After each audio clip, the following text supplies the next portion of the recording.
है क्या?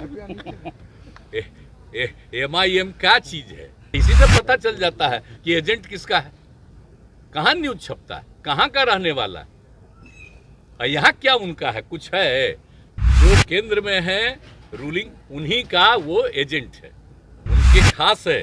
और जानबूझ करके कहा कि कुछ हम लोगों पर भी बोलते रहो हल्का फुल्का। आज जो कुछ भी हो रहा है सीएम साहब की मेहरबानियों से तो ये दंगे हो रहे हैं। उनके रेड कारपेट बिछाकर आरएसएस को घर घर तक पहुंचाने का काम किसने किया? माननीय मुख्यमंत्री जी ने ही तो किया है।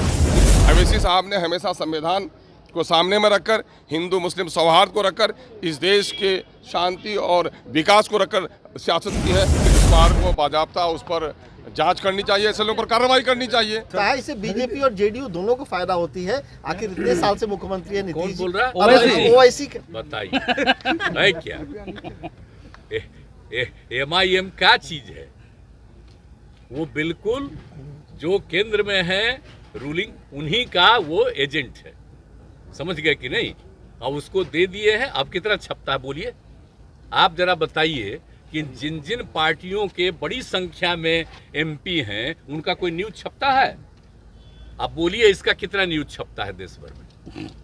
आप जरा बताइए। तो इसी से पता चल जाता है कि एजेंट किसका है, कहाँ न्यूज छपता है, कहाँ का रहने वाला है, और यहाँ क्या उनका है। कुछ है तो ये तो बाजाबता उनके खास है।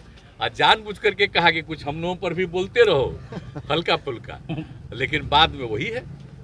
उस पर तो कंट्रोल है। हमसे तो मिलना चाहते, हम मना कर देंगे, सवाल ही नहीं पैदा होता। अच्छा, समय मांगा था आपसे? पहले जब हम अलग हुए थे तब तो हमने मना किया ना, सवाल ही नहीं। बोलना ही न है, उसका कौन उपाय है? सर विपक्षी एकता के लिए कब निकलने वाले हैं सर? न बोलेगा तो पटियों से निकाल देगा उसको। सर विपक्षी एकता के लिए कब निकलने वाले हैं सर? विपक्षी एकता के लिए कब निकलने वाले हैं? आप लगातार प्रयास कर रहे हैं। नहीं, हम प्रयासरत हैं। जो कुछ भी होगा वो बाद में आप लोगों के कौन बोले? नीतीश कुमार बोले तो नीतीश कुमार को बाजाबता उस पर जांच करनी चाहिए, ऐसे लोगों पर कार्रवाई करनी चाहिए। अगर वो बोले हैं तो गृह मंत्री भी वो हैं और उनके बारे में कोई सूचना होगी। अगर सोचना है तो ये फिर सिर्फ ये बात न बोलें, बल्कि इस पर कार्रवाई करके दिखाएं। शासन प्रशासन तो उन्हीं के हाथ में यकीनन है वो अपोजिशन में नहीं है कि बयानबाजी करेंगे, बल्कि वो हैं तो उनको कार्रवाई करनी चाहिए। मुख्यमंत्री कह रहे हैं कि साजिश की गई है, करवाई गई है। भाई साजिश की गई है तो साजिश को भंडाफोड़ करें। वो साजिश करने वाले कौन लोग हैं उसको सामने में लाएं और साजिशकर्ता पर कार्रवाई करें। मुख्यमंत्री सिर्फ बयान देकर नहीं बैठ सकते ना, मुख्यमंत्री को उस पर कार्रवाई भी करनी है। ये अच्छी बात है कि एक मामला उनको जानकारी हो गई है किसी भी क्राइम के बारे में। जो इनिशियल चीज़ है कि जानकारी हो जाए किसने किया, और जब किसने किया ये पता लग जाए तो उस पर कार्रवाई करनी चाहिए। आधा काम उसने किया है तो बाकी काम भी उनको करना चाहिए। आपको क्या लगता है सर, किसको फायदा होगा इस उपद्रव से? देखिए, इससे फायदा और नहीं, ये बिहार के लिए नुकसान है, आने वाली पीढ़ियों के लिए नुकसान है। सारी चीज़ों को लोग वोट, सत्ता और कुर्सी से जोड़ करने देखें, बल्कि जो जिम्मेदारी उनको जनता ने दी है उसको समझ करके देखें। बिहार के सौहार्द को जो लोग बिगाड़ेंगे, ऐसे लोगों को बख्शना नहीं चाहिए। हम बिहार की जनता के बारे में सोचना चाहिए, अपनी कुर्सी के बारे में नहीं।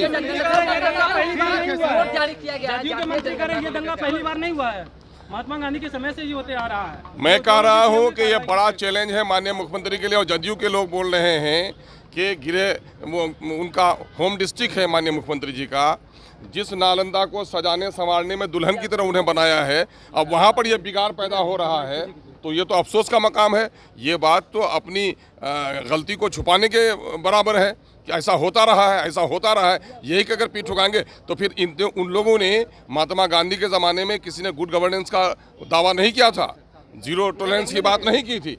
आपने करप्शन और कम्युनलिज्म से जीरो टॉलरेंस की बात की है, गुड गवर्नेंस की बात की है, तो आपके काल में ऐसा नहीं होना चाहिए। सीएम ने कहा है कि जो आपके नेता है वो बीजेपी के एजेंट हैं। कौन बोला? सीएम नीतीश।